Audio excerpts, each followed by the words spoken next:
اسرائیل بنے گا.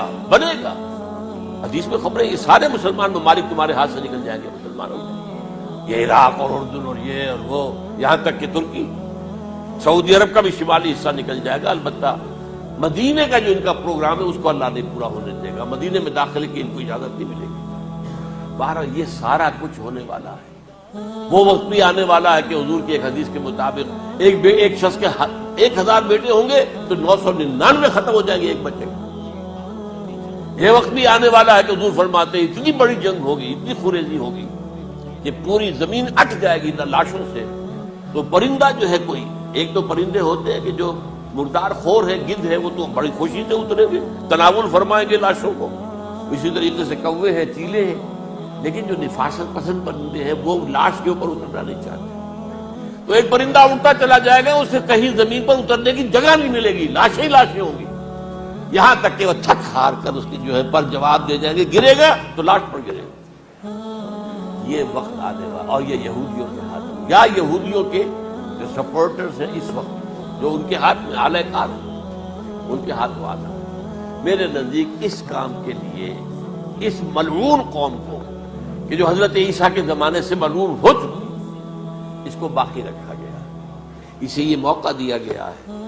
اس نے اسرائیل بنا لیا ہے. تقریباً 2000 سال کے بعد وہ دوبارہ آ کر آباد ہوئے اس سرزمین میں جہاں سے نکال دیے گئے تھے 70 عیسوی کے اندر. یہ سارا کچھ کیوں ہو رہا ہے؟ ان کا یہ استثناء کیوں کیا گیا؟ یہ بڑی تلخ بات ہے، یہ یاد کر لیجیے. جو کہ یا تو قوم اسی وقت ہلاک کر دی جاتی جیسا کہ ہوا قوم نوح، قوم ہود، قوم عاد، قوم ثمود، قوم شعیب، یہ ہوا کہ نہیں ہوا؟ اور سدوم اور عمورہ کی بستیاں جہاں حضرت لوط بھیجے گئے، اور آل فرعون جو ہلاک کیے گئے، یا تو پوری قوم ہلاک کی جاتی نہیں. یہ یوں سمجھیے کہ اس پورے معاملے کو درمیان میں سے ایک وقفہ دے دیا گیا، حضرت عیسیٰ کو اٹھا لیا گیا، اور حضرت عیسیٰ دوبارہ آئیں گے. یہ کیوں کیا گیا؟ اب اس میں بڑی تلخ بات آپ سے کہہ رہا ہوں، یہ آپ کے لیے قبول کرنا آسان نہیں، حلق سے نیچے اٹھنے کی مشکل سے. اس قوم کو زندہ رکھا گیا ہے جو ملعون اور مغضوب علیہم قوم ہے. سب سورہ فاتحہ میں مفسرین لکھتے ہیں ضالین یہ نصارہ ہے، اور مغضوب علیہم یہ یہودی ہے. اور قرآن کہتا ہے لعن الذین کفروا من اہل الکتاب علی لسان داؤد عیسی ابن مریم، لعنت کی گئی. ایک ملعون اور مغضوب قوم کے ہاتھوں آخری امت محمد اور اس کا بھی بہترین حصہ، اس پر عذاب ان کے ہاتھوں آئے. عربوں پر عذاب یہودیوں کے ہاتھوں، اس لیے ان کو بچایا گیا. یہ میں نے کئی دفعہ واقعہ سنایا، مولانا اسلائی صاحب بتایا کرتے تھے، کیونکہ وہ راجپوت تھے، یو پی کے راجپوت مشرقی حصے کے، کہ ہمارے ہاں کوئی نوجوان اگر کوئی بڑی گری ہوئی حرکت کرتا تھا تو اس کے سر پر چمار کے ذریعے، چمار کے ہاتھوں جوتا لگوایا جاتا. اگر راجپوت کے سر پر راجپوت کا جوتا گرا تو چلو تکلیف تو ہوئی، لیکن یہ کہ راجپوت کا جوتا گرا ہے نا، پڑا ہے. لیکن راجپوت کے سر پر چمار کا جوتا، جس کو آپ انگریزی میں کہتے ہیں to add insult to injury, وہ تکلیف بھی ہے جوتا کھانے کی، اور انسلٹ ہے کہ ایک چمار مار رہا ہے. یہ امت سب سے خیر امت ہے، کنتم خیر امت اخرجت للناس. اس کے لیے عذاب بھی بدترین آئے گا. اور کن پر آئے گا؟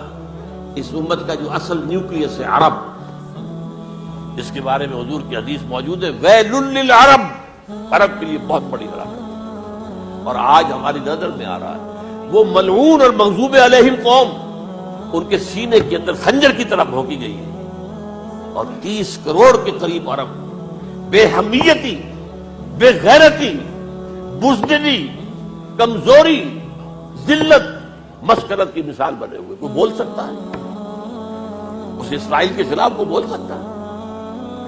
30-35 لاکھ آدمی ہے اسرائیل کے اندر یہودی، اس سے زیادہ تو امریکہ میں 50 لاکھ ہے.